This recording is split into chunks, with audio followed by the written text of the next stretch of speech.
Hello, everybody. The Niagara Frontier Radio Reading Service now presents a reading of articles and features from the New York Times for Saturday, June 20th to 26th. Man, the month is flying by. Your reader is Joe Gibbs. Started you with a little Chicago today. To honor Walter Parazaider. Walter Parazaider, for those who don't know, was a founding member and saxophonist of the rock band Chicago. He died June 17th, 26 at 81. And he passed away from complications of Alzheimer's disease and hospice care. Walter Parazaider was a founding member and helped start Chicago and create that awesome rock/jazz type of sound. Chicago is one of the greatest bands there is, with all the different styles that they can do, and Walter Parazaider was a big reason for that. So I wanted to start the day off by honoring Walter Parazaider. Everybody, I hope you're having a great weekend so far. And let's see what we have here.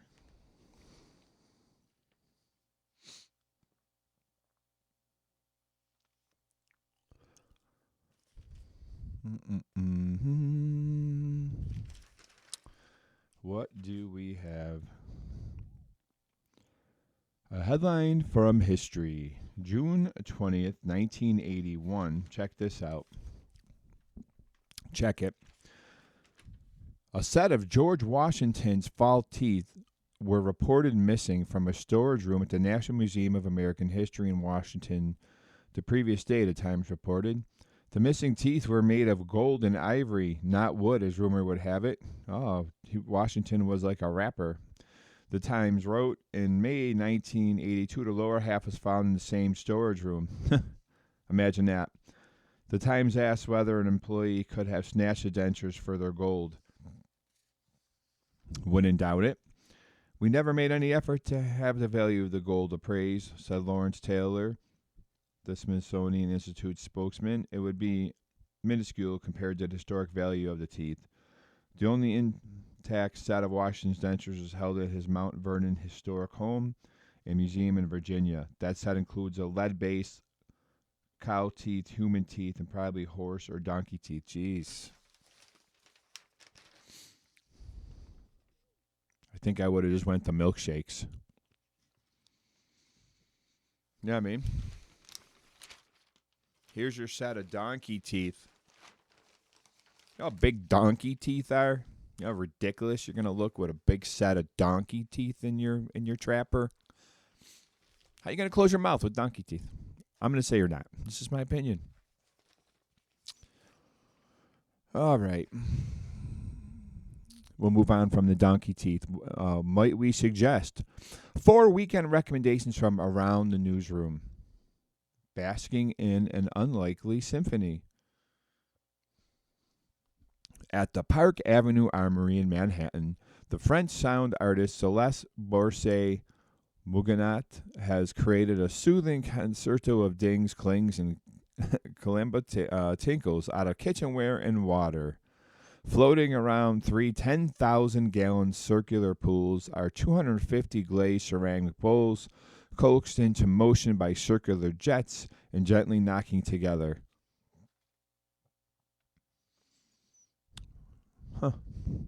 Number 2, buying a really, really big basket. In Newark, Ohio, the Longaberger Basket Company, one-time headquarters, a 7-story building designed to look like its signature product, is listed for sale at $8.5 million. The latest owner, who planned to turn the 180,000 square foot structure into a hotel, is hoping for a buyer who shares his vision. Wow. How would you like an $8.5 million basket building? And there's an illustration here of this building, and let me tell you something. In case you're wondering, it's a basket. Okay, number 3, watching even more soccer. In between this weekend's World Cup matches, keep the action going on your screen with movies that showcase the sport's global reach. The Culture Desk highlighted 14 great soccer films from around the world, including Escape to Victory, starring Sylvester Stallone. Could you imagine Sylvester Stallone in a soccer movie. I didn't even know he did that. Alongside the Brazilian legend Pele Diamantino, a sci-fi dramedy about a plot to clone a Portuguese player. Kick around the rest of the picks at NewYorkTimes.com/movies. I just can't see Sylvester Stallone in a soccer movie.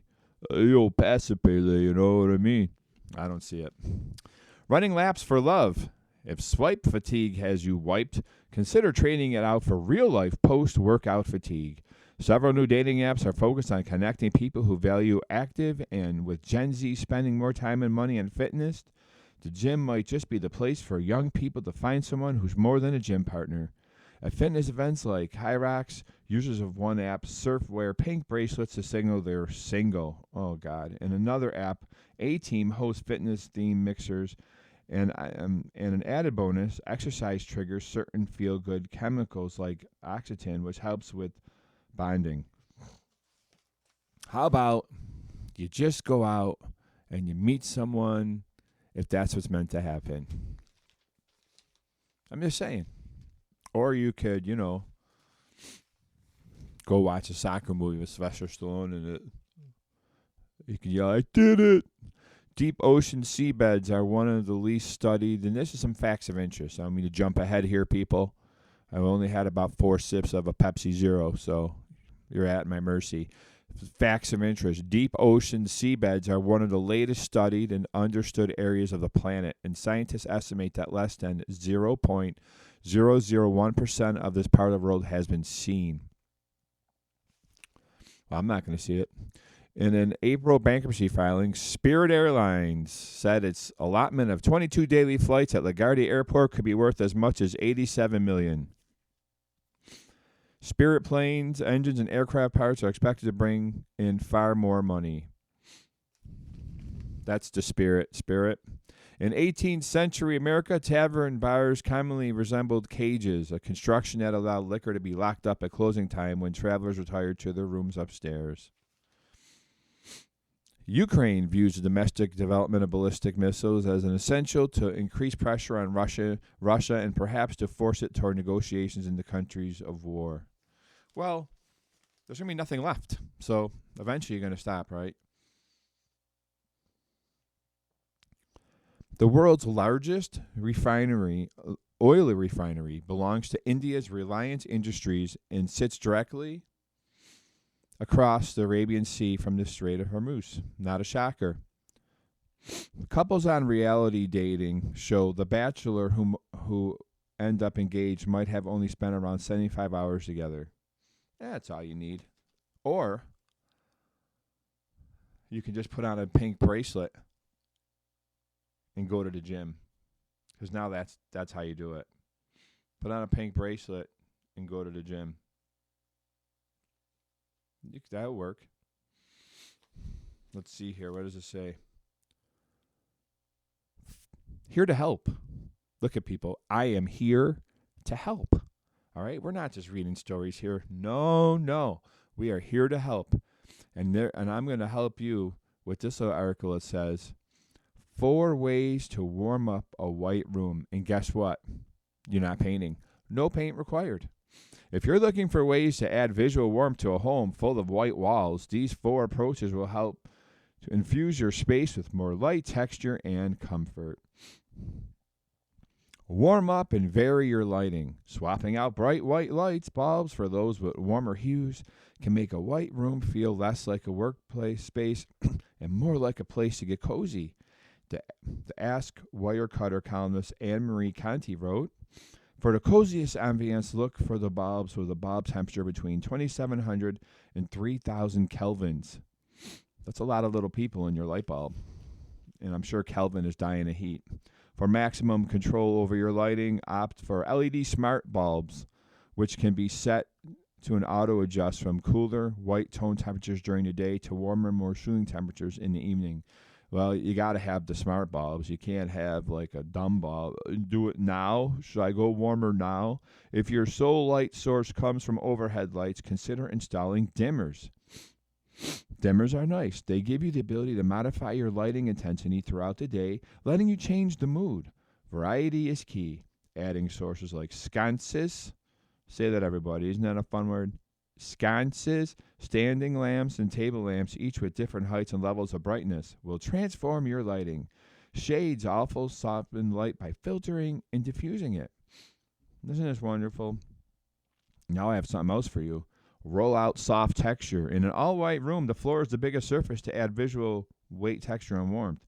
Neutral tones can add earthiness to a space without weighing it down, while dark tone rugs can help create an intimate, ensconced feeling. The Wirecutter textile writer Jackie Reeve recommends wool rugs for spaces like bedrooms and living rooms, where you may want optimal comfort and warmth. Rugs go far, but you can also use smaller items to add layers. Selecting textural, colorful items like pillows, throws, and curtains also add color and dimension. Now we're going to anchor it with wood tones. Wood has a natural visual warmth and organic quality, and it comes to life against a white room's neutral base. A piece of furniture such as wood coffee table or dining set, or objects such as lamps or picture frames, will have a warming and softening visual effect. Don't feel limited to the same type of wood or finish. No. Since different woods can complement one another, mixing and matching wood and wood-like elements can make a room look like it evolved over time. Sprinkle in some greenery. Just sprinkle it in. Hilton Carter, a plant and interior stylist, said it only takes one plant to add life to a space. Plants' inherently natural, irregular shapes and colors provide a softening foil to the white space. That there is. All right. Or you could just not paint the room white. I'm just saying. Not trying to cause any problems. Those were some nice ideas. Let's not go crazy. I'm just saying. You know what you could do? You could paint 3 of the walls white, and then you could have an accent wall. You know what I mean? You got to say it like that. An accent wall. Accent. You could do, those sports stickers, those fathead sports stickers. Maybe you could find one of Sylvester Stallone being in a soccer team and put that on your wall. That's your accent wall right there. Little texture. I think it's pretty obvious why he went from soccer to boxing, isn't it?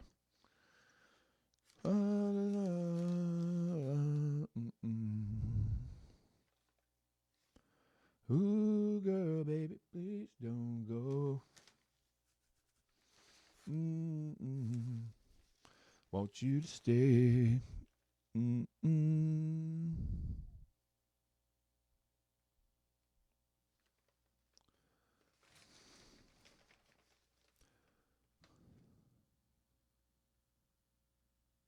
Anybody been watching or paying attention to that World Cup?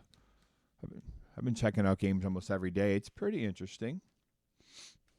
It's nice to see in fans. Fans are in the World Cup, a lot of players will trade jerseys at the end. For the experience, they'll take the other team's jersey from one of their teammates, and you kind of switch jerseys.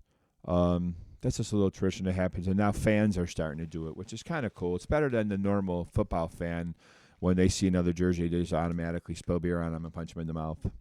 So this is a lot nicer so far, even though you got a lot of countries that you're mixing in a lot of turbulent things. But so far, there has been, there's been a lot of security measures, obviously, but the fans have been pretty cool for the most part from what it shows.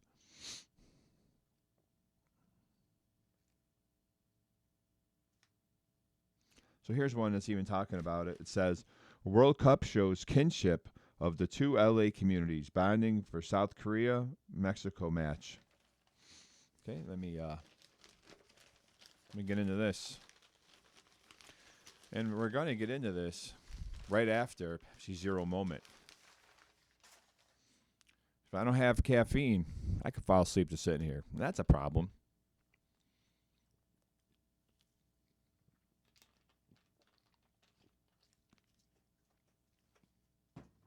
All right, then. World Cup shows kinship of 2 LA communities bonding for South Korea-Mexico match. The feel-good videos of South Korean and Mexican soccer fans dancing and celebrating together in the opening days of the World Cup may have been surprising in many parts of the world, but for the people of Los Angeles, it was nothing new.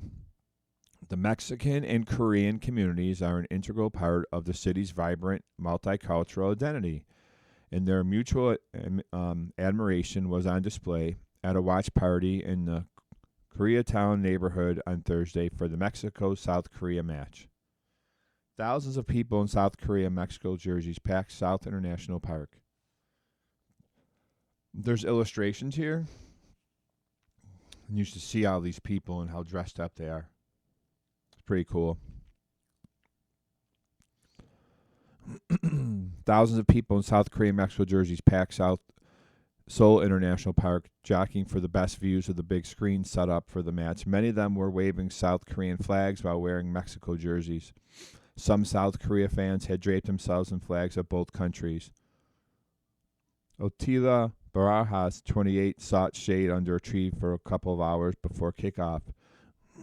She was wearing a special top that she made herself. One half was a red South Korean jersey, the other was the green of Mexico. Mrs. Barajas, who is a Mexican-American, wore green, white, and red eyeshadow to represent Mexico, but was torn about cheering for one team over the other. I hope they will tie this game, she said. Other fans are more competitive. Austin Huang, 18, was rooting for a South Korean victory, but was glad to see the melding of red and green in Koreatown. It's quite similar, the vibes that are in Mexico and the vibes that are here, Mr. Huang said, referencing to the photos and videos of Mexicans and South Koreans partying together in Mexico. The two fan bases have been seen drinking together, dancing, and in some cases smooching. The seeds of soccer love affair were planted during the 2018 World Cup when South Korea beat Germany and helped Mexico advance to the knockout stage. Videos of Mexico fans thanking South Korean fans after the match went viral. In Mexico, they're welcoming the Koreans with open arms. I feel like all Koreans really appreciate that, Mr. Huang said. Us here, we're in Koreatown, and we can welcome each other. I feel like LA is a shared space between the both of us. For those who grew up in Los Angeles, the kinship on display on Thursday made sense. Koreatown is home to many people of both Mexican and Korean descent, and considered by many to be one of the few places in the U.S. where a person can dine on bulgogi tacos or find a taco truck parked in front of a Korean barbecue restaurant. Joanne Kim, 28, was visiting from New York but grew up in L.A. She wore red with her two friends as they pitched out a blanket on the grass to root for South Korea. I feel like the Korean-American community and the Mexican-American community have always been pretty tight, said Ms. Kim. Seeing the camaraderie in Mexico and Koreans in Mexico, but also seeing the camaraderie in L.A. right now, it's just such an obvious thing for me. So here's all these illustrations again.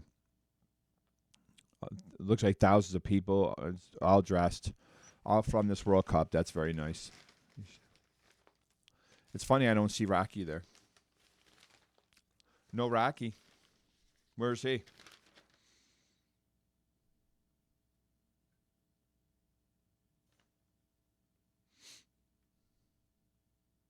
Let's see here.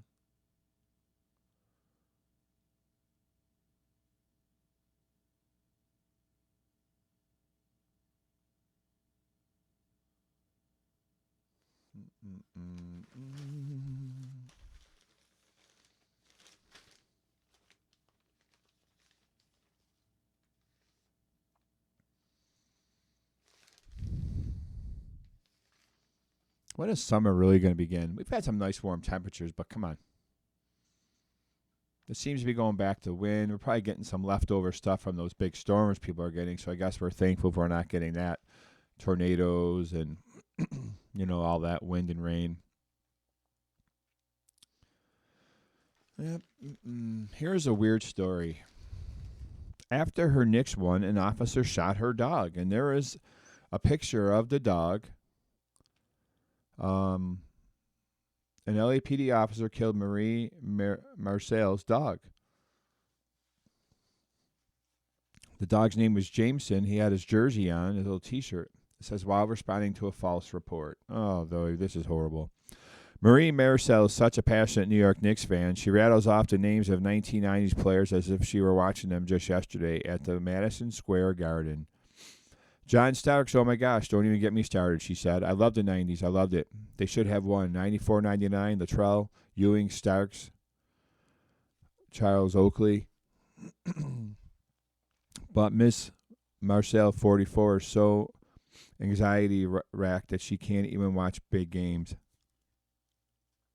As the Knicks played on Saturday night with the first championship of her lifetime won away, she found ways to distract herself at home in Los Angeles, a long way from where she grew up in Rockland County, New York.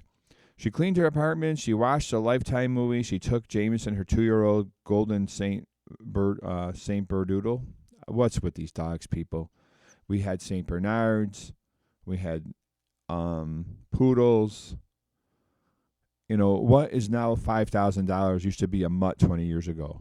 If you had a mixed breeds, that wasn't purebred. That was $200 at SPCA. But I'm just saying. And this little dog, which he looked really cool, was wearing his blue and orange Knicks shirt for a walk. Occasionally, she checked the score online. Her son texted updates. Then her mother called from New York to start spreading the news.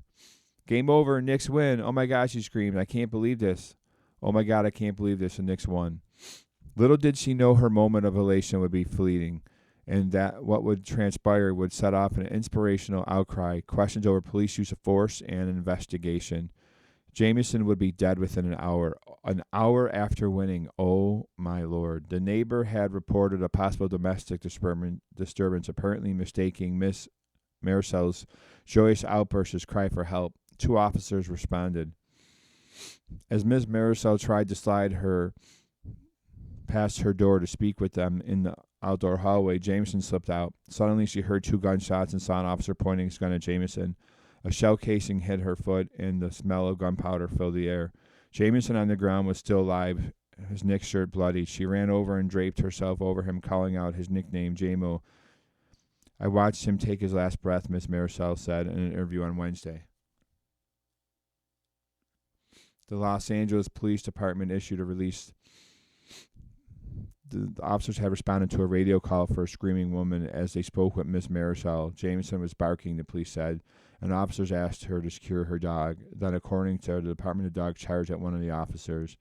At the apartment complex in Canoga Park, a suburban neighborhood, the spot where Jameson died was adorned on Wednesday with flowers, bouquets, stuffed animals, and candles. Sophia Wodelwish, who lives downstairs, said Jameson was so kind and so friendly that he comforted her own dog, a Shih Tzu named Cookie. Oh, poor Cookie, when her other dog died last year. Another neighbor left a message for Miss Maricel. Your pain is ours, too. The circle of compassion widened after a video taken by a neighbor of Miss Maricel's on the ground leaning over Jameson's body began circulating on social media. She and her family heard from people across the country from all over the world. Soon, the GoFundMe campaign had raised more than $170,000. Oh, my Lord. Miss Maricel is a nurse who's studying for a master's degree in public health. Grew up in a family of diehard Knicks fans. Her brother was 6'8", played basketball professionally in Malta and Turkey, and works in security for the Knicks. She said some of the GoFundMe money will pay for cremating Jameson's remains. Once the police return his body to them, she may use some of the money to pay for a lawyer, and she hopes to set up a nonprofit in James's name to help rescue dogs. The shooting has generated outrage online and around Los Angeles. Mayor Karen Bass promised a thorough and transparent investigation. Ms. Bass' opponent in the Maria election, Nithra Remain, said online that she was horrified by the killing. Chief Jim McDonald of the LAPD appeared on KFI, a local radio station, said a loss of a pet is something deeply personal. He promised a full investigation. The LAPD issued a use of force policy for hostile dog encounters in 23.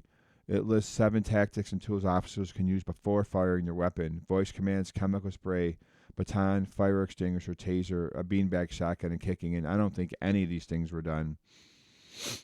Ms. Marcel said the 2 detectives were apologetic when they interviewed her, but she does not understand why the officers had to resort to deadly force. She and her son Jeremiah Garcia had waited their whole lives to see the Knicks win a championship. When the moment finally came, they had a half hour to experience the pure elation, the time between the buzzer sounding in San Antonio and the cops knocking on the door. Now she says she can't enjoy the title without thinking about Jameson's death. If you've seen this dog, he looks like a live stuffed animal, and they should have done everything they could before shooting him.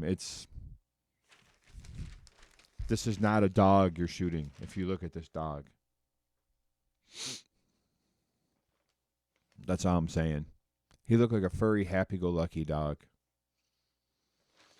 And even if he was barking or all crazy because, these strangers are at the door, like it said, there's all kinds of things. Sprays,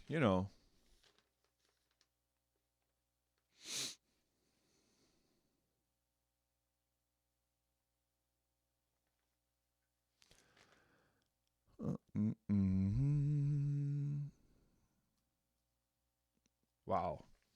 So, Central Ride, they do those carriage rides. One tipped over.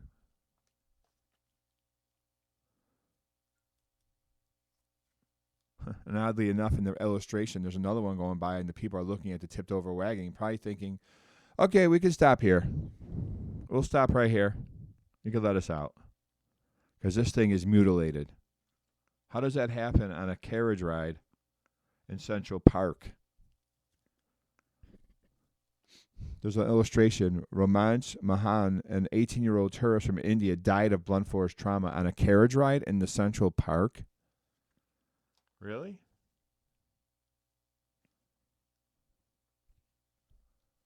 So now they're halting these rides. I don't, at least until they figure out what happened, I'm sure. I mean, come on, people, get it together. I'm sure the driver was on his phone. All right, let's look at something else here.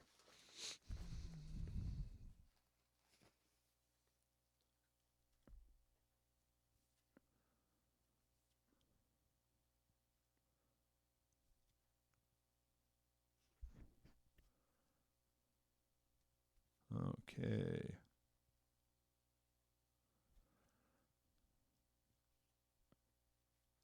They're having what they're calling an estate sale at LaGuardia for the 22 flights that Spirit had. Normally you go to an estate sale and everyone has like a pencil sharpener on the wall in the basement. One of those old schools, turn it, you know what I'm talking about? But you go to an airport, you could actually bid for 22 flights from Spirit. That's great.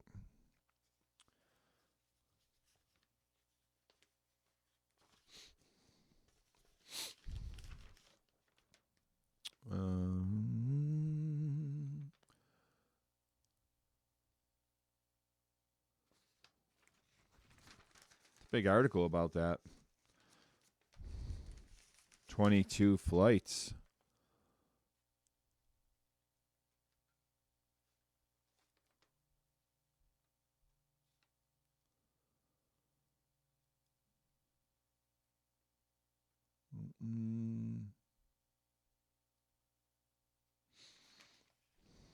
It says here,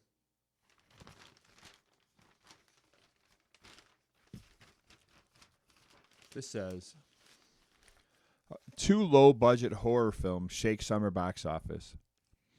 Two of the season's biggest box office hits, Backrooms and Obsession, have a lot in common. Both are horror films with original scripts made by directors in their 20s who came from the world of YouTube and TikTok. And together they've arguably redefined what a summer blockbuster can be. Star Wars The Mandalorian and Grogu was the #1 movie when it opened on the weekend of May 22nd. But the next weekend, it fell behind two much smaller movies. Obsession, directed by 26-year-old Curry Barker, and Backrooms, directed by 20-year-old Kane Parsons, which debuted at the top of the box office. Masters of the Universe, Mattel's attempt to build on success of Barbie, opened at number 2 behind the Scary Movie reboot on the weekend of June 5, and dropped behind Scary Movie Obsession and Backrooms in the second weekend.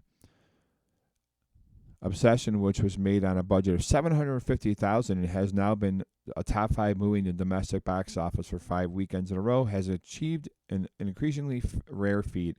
It sold more tickets in the second weekend than its first, and sold even more tickets in its third. Wow. Movies typically sell more tickets in their opening weekend than the ones that follow, and the post drop-off has grown steeper in recent decades. A New York Times analyst using data from Box Office Mojo found that the median change in sales between films' opening and second weekend went from a drop of 28% in the 90s to about 54% in the 2020s. Backrooms, which was made on a budget of $10 million and has now been a top 5 movie for 3 weekends in a row, became the highest growing movie ever as a distributor A24 within its first week. The first week of ticket sales for Backrooms was on par with some of the biggest releases of the year, including Project, Hail Mary, and Michael, the Michael Jackson biopic. If Backrooms and Obsessions are a sign of things to come, major franchise films may continue to find themselves up against competition from a generation of filmmakers who bring new ideas to the screen and their social media followers to theaters. Very, very smart. Because you got these social media kids on there. Everyone knows about them. All these kids know about them. And, of course, they're going to advertise their movie to death on social media. And kids are going to choose that. Whoever they're flipping their screen left and right, whoever they know and whatever reason, and now it's all social media, them are the movies they're going to go to.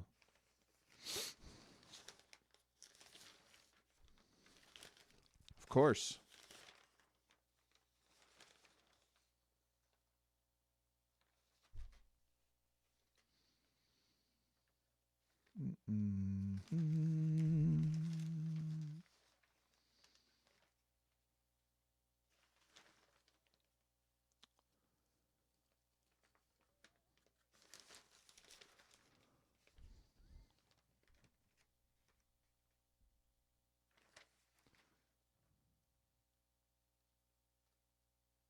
Huh. Delays, security searches, and a rushed exit. Iran's frustrating debut. So Iran is in the World Cup. And, there are some countries that have some obvious tensions with us that are in the World Cup, and they are here. So that could make things very different in terms of security. The whole World Cup, I mean, you got games, Toronto, United States, maybe Mexico, all over the place. It's insane. So you really have to watch, but I can see this one with Iran. Just the security situation.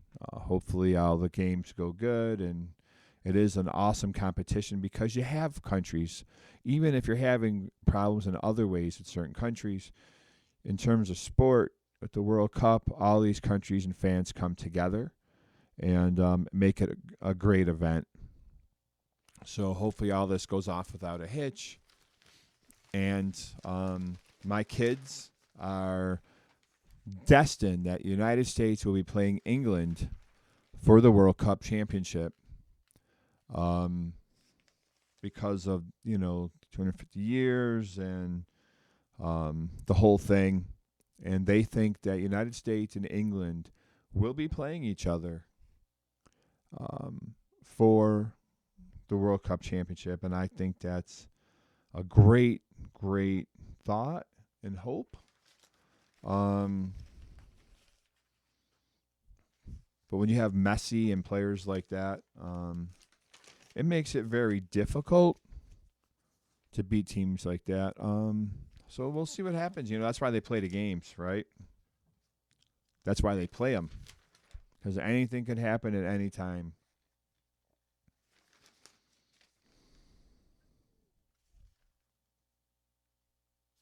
Mm-mm-mm, mm-mm.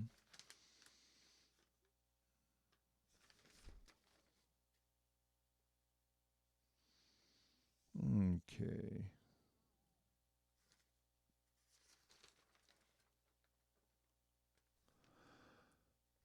What do we have in the arts?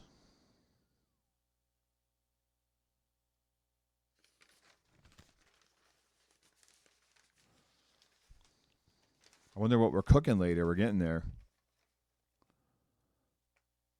Oh boy. They got to get rid of these Love Island shows and stuff like this, you know? There's a headline here. Love Island USA is giving fans the ick. Yeah. Come on. You don't want your kids watching this stuff. Here's one. John Lowe says he and others were the targets of racist and sexist comments. So, I mean, this show we're going to talk about is so old. We're talking about Matlock. Remember with Andy from Mayberry? Matlock? Former Matlock writer sues CBS. Come on.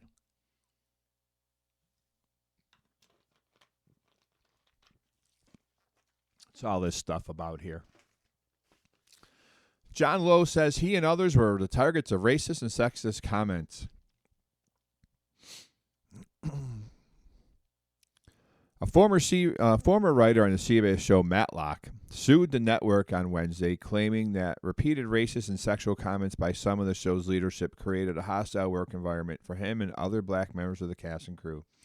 And of course, I may be joking, but this is from, the new Matlock with Kathy Bates and Jason Ritter, John Ritter's son, and Sky Marshall. The writer, John Lowe, filed a lawsuit in California Superior Court seeking compensatory and punitive damages along with lost wages.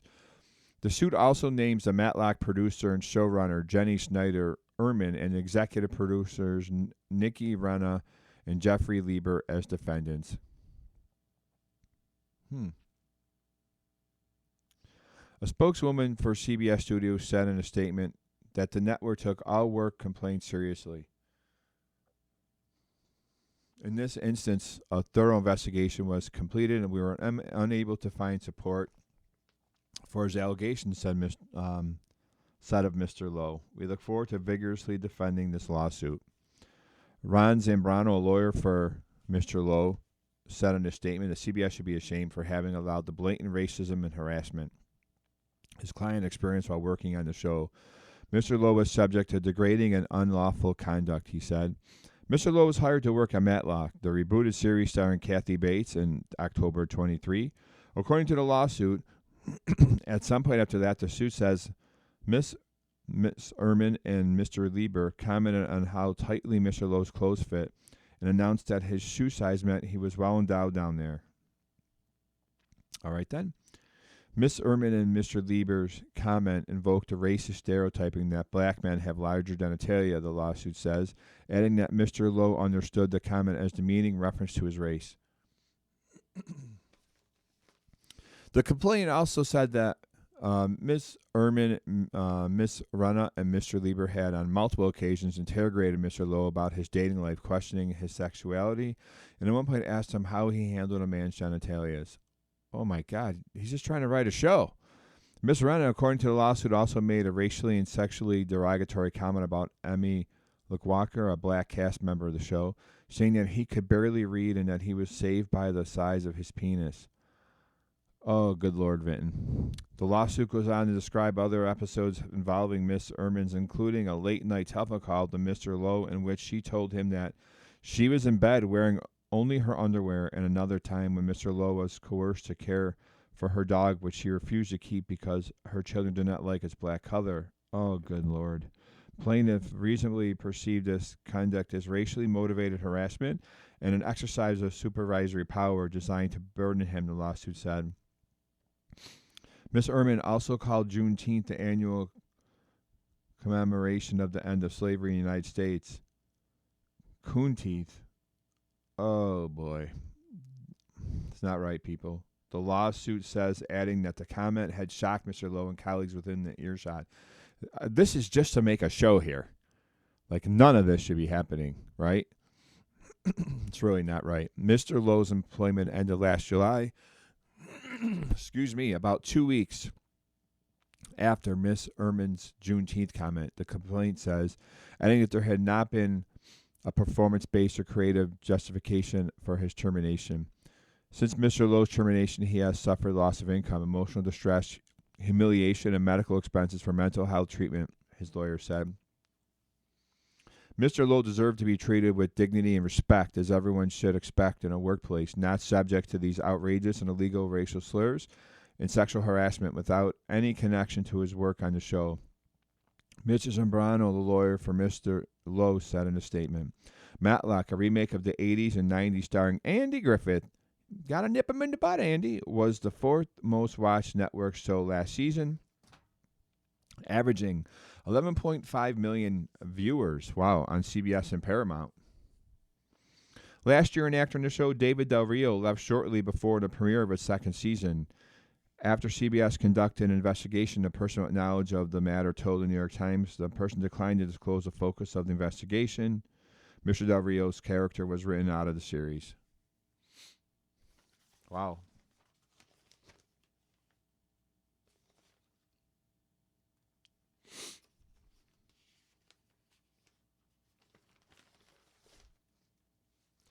That was bad.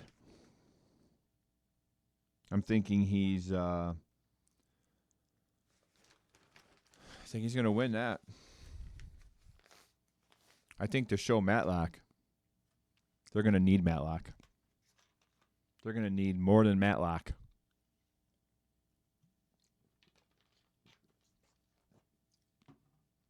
I have to say. Because that was very nasty and wrong. Can't people just get along? You're working, you're trying to write a show, you have a hit show, and you're telling the guy about his shoes and everything that goes with it. What does this say? New Orleans rapper sentenced to 20 years. Mystical, a Grammy nominee, pleaded guilty to third-degree rape. Why Mystical? The Grammy-nominated New Orleans rapper Mystical has been sentenced to 20 years in prison for third-degree rape. The rapper, 55. You know what? I'm sorry. Why don't you hit your 50s? I don't know. I don't know if you're a rapper anymore. You know what I mean? I don't know. I'm not sure. The rapper, 55, whose legal name is Michael Lawrence Tyler, pleaded guilty to the charge in March. He was arrested in July 22, a day after a woman told the police that she had been beaten, sexually assaulted, and held against her will at Mr. Tyler's home in Prairieville, Louisiana. Mr. Tyler pleaded not guilty to charges, including first-degree rape, false imprisonment, and battery. He later reached an agreement to reduce the charges in exchange for a guilty plea. During a hearing in Louisiana's 23rd Judicial District Court on Tuesday, Judge Stephen Turow gave Mr. Tyler the maximum sentence allowed under the agreement. The victim in this case, who spoke at the hearing according to local ABC's affiliate WBRZ, requested that Mr. Tyler be punished to the full extent of the law. A lawyer for Mr. Tyler did not immediately reply to a request for comment. And there is a picture of him sitting here. An Army veteran, Mr. Tyler rose to prominence in the late 90s as a member of the pioneering Southern rap label, Number One Limit Records. He was the breakout performer on Silk, the Shockers' hit 1998 single, It Ain't My Fault, which introduced mainstream audience to Mr. Tyler's distinctive, off-kilter vocal patterns and rapid staccato phrasing. Well, he must have known he was going to do something. His first hit, It Ain't My Fault.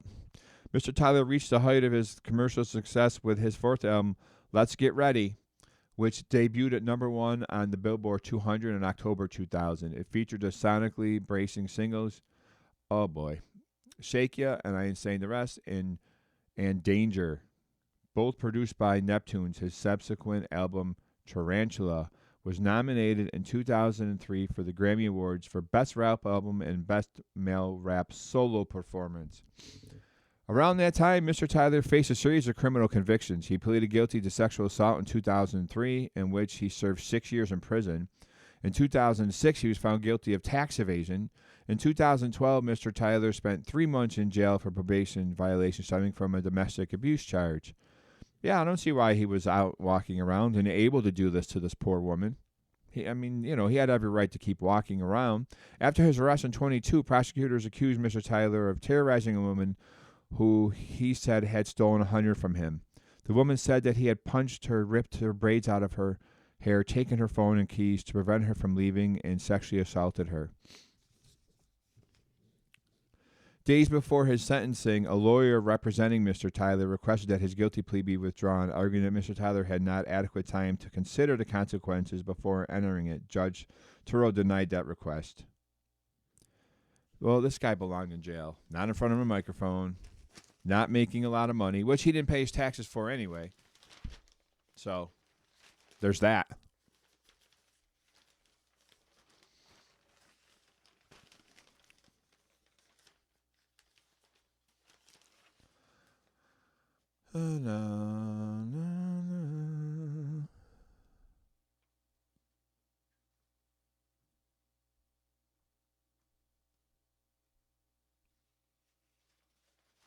What's this here? Netflix ends popular sci-fi drama The Burrows has been canceled after 1 season. Oh, poor Burrows. Netflix has canceled The Burrows, a Duffer Brothers produced sci-fi drama about a mysterious retirement community after 1 season. The move further severs its ties with the brothers, creators of Stranger Things, after the blockbuster series ended in December. The Burrows featured a star-studded cast with Alfred Molina, Gina Davis, Alfred Woodward, Dennis O'Hare, Clark Peters, and Bill Pullman, and was well reviewed by critics. It followed a recent widower, Molina, who teams up with fellow retirees to thwart a supernatural threat behind their picturesque residence. All right. In a review in the New York Times, Mike Hale said, the series, nicknamed Old Stranger Things by fans, effectively exploits the comic and sentimental possibilities of putting older baby boomers into action and jeopardy. A representative for Netflix did not immediately respond to requests for a comment. The end of the series at Netflix leaves just one title at the streamer produced by the Duffers, the animated spin-off Stranger Things, Tales from 85. The twin brothers, Matt and Ross, announced a deal in August to develop a new series and films at Paramount in a coup by the studio and its new owner, David Ellison. Stranger Things, which ran for 5 seasons beginning in 2016, is Netflix's most watched series of all time, with more than 1.2 billion cumulative views as of December. Wow. In addition to the animated offshoot, the brothers also produced a limited horror series, Something Very Bad Is Going to Happen, which ran for 1 season in March. On Monday, Paramount announced that its first Duffer Brothers project, a yet unified feature film, would be released November 3rd of 2028. There's a little illustration of Dennis O'Hare and Gina Davis, part of the star-studded cast of The Burrows.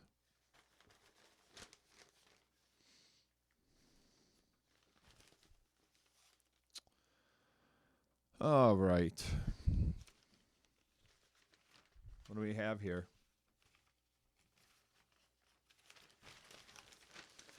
Just reading the paper. Reading the paper. There's a section here. There's always, next to the dishes, a huge section on like where you can go. And this one is Athens. And it looks really cool. Greece. I'm pretty sure Rocky might be up there. He's got a soccer tour going on. That's where my daughter, check this out. My daughter actually got engaged in Greece. What if you take a girl to Greece, right? Just saying. All that money, all that expense. Could you imagine getting a no? Where do you go from there? You know, if you take her to a park or something, you get a no, you could pretty much get in your car and just I'll see you later. Not when you're in Greece. Where do you go?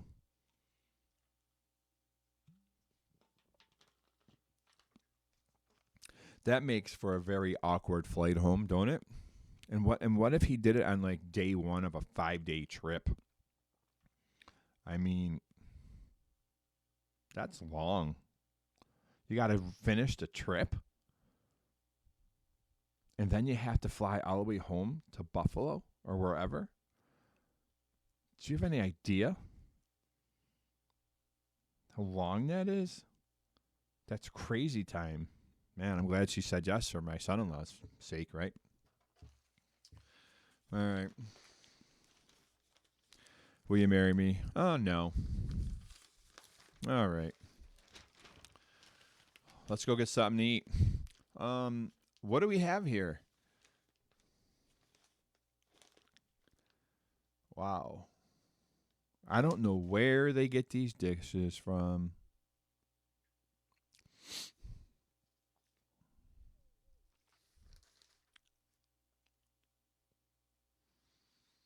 Here's cumin lime shrimp with ginger.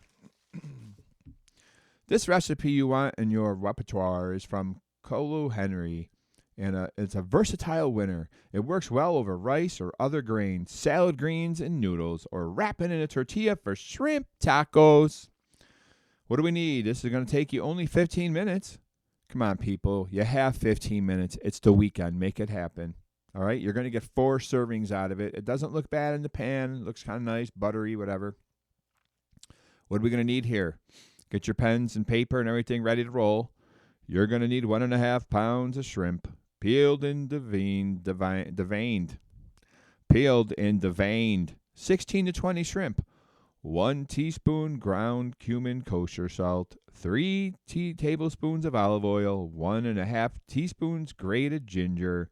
1 teaspoon grated garlic. Pinch of red pepper flakes. Write this down. It's optional.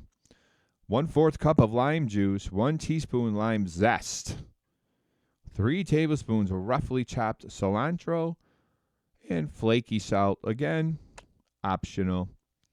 And here's what we're going to do. That's all you needed. Those little things we just wrote down, that's all you needed. Let's not go crazy, people. This is easy. So what are we going to do? Number 1, in a large bowl, toss together the shrimp with the cumin until well coated. Season with kosher salt and, guess what? Toss it again. Heat the olive oil in a 12-inch skillet over medium heat.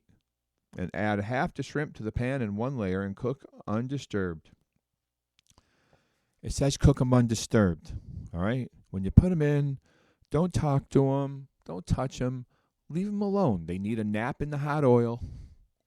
Undisturbed. All right? They don't want to have a conversation. They're in a warm environment. Okay? Undisturbed until they just start turning pink. About 1 minute. Flip and cook for about 1 minute more. Then remove from the pan and set aside. All right? Again, leave them alone. They may not be fully cooked at this time, and that's okay. Repeat with remaining shrimp and leave in the pan. Add the reversed shrimp back to the pan with any juices that have accumulated. This is number 3. Stir in the ginger, garlic, and red pepper flakes, if using, and cook about 30 seconds, stirring to make sure the garlic doesn't burn. Add the lime juice to the pan and scrape up any brown bits that have formed at the bottom of the pan. Cook until the mixture is reduced by half, about 1 minute more. Stir in the lime zest and scatter with cilantro. Everybody say that. Cilantro. Ain't that a fun one? Scatter with cilantro, season with flaky salt, again, if desired. And this dish does look kind of good. If you like shrimp, this looks like a good dish. Cumin lime shrimp with ginger. And, say it one more time. Come on, people, wake up. Cilantro. Cilantro. All right. What's next? Oh, boy. Halami Slovaki bowl? I don't know. I don't even know if I'm saying this right. First of all, if I want a Slovaki bowl, I'm going down to the Greek diner like I did yesterday, having some chicken savak. I got some in the fridge upstairs left over because they give you a salad the size of like Madison Square Garden. And I have some chicken and stuff in there. I don't know if I want a halloumi savaki bowl. Hey, I'm not knocking it. It looks different. It's got some greens, some beans, things in here, a little egg, some chicken, and it's probably wonderful. It's just not something I'm used to. That doesn't mean it's bad. Nope, it's probably delicious. I'm just a creature of habit. There's also creamy lemon asparagus gnocchi. That looks kind of good, actually. Creamy lemon asparagus gnocchi. That looks pretty good. There's a nice illustration. And I have to say, I would probably want to try this. Kayla Huang takes the sunshine of pasta. Did you know pasta had sunshine? It does. Kayla Huang takes the beautiful sunshine of pasta, al limon, and brings it to a bowl of crisp asparagus and chewy gnocchi. This is a new recipe, and it's racking up raves in the comments. That looks like a great dish. Let me tell you. Quick harissa apricot chicken. This harissa is not slow. This harissa is quick. So if you're going to cook it, you better grab it and keep hold of it. Because if not, you're not going to have it to cook with the apricot chicken. There's a little illustration, and that looks different. Looks beautiful. How about soy butter fish with peas? Does anybody out there eat the peas? Anybody out there, pea fans? I wish I can say, call me, let's go over the peas. You know, they're not bad in certain things, like arancini, the Italian rice ball, meatball. You deep fry them. You could add whatever you like. A lot of people add some peas. And it's one of those dishes where you don't taste just the peas. You know what I mean? It's a big mixture. I'm not sure of peas by themselves. If you have peas on your plate, do you eat them one at a time with a fork, like just poke them? Or are you scooping them up like corn? Think about that for a minute. I'll give you a second. Did you think about it? I don't think I ever have peas on my plate like corn. Corn on my plate. Asparagus on my plate. I never say, you know what I need? I need a good hefty pile of peas next to my steak. I don't think so.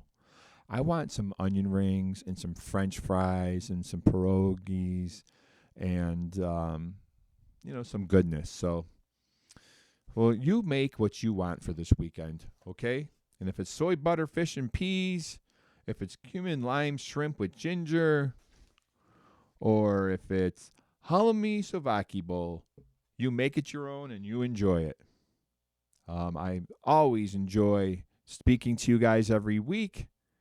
And I do have to say that you have been listening to a reading of the New York Times for Saturday, June 20th, 26. For more information, call 716-821-5555. Can you give me that number again? Sure. It's 716-821-5555. Your reader has been Joe Gibbs. I hope you have a wonderful rest of the day, rest of your weekend. Have fun. Be safe. Until next time, I'm out.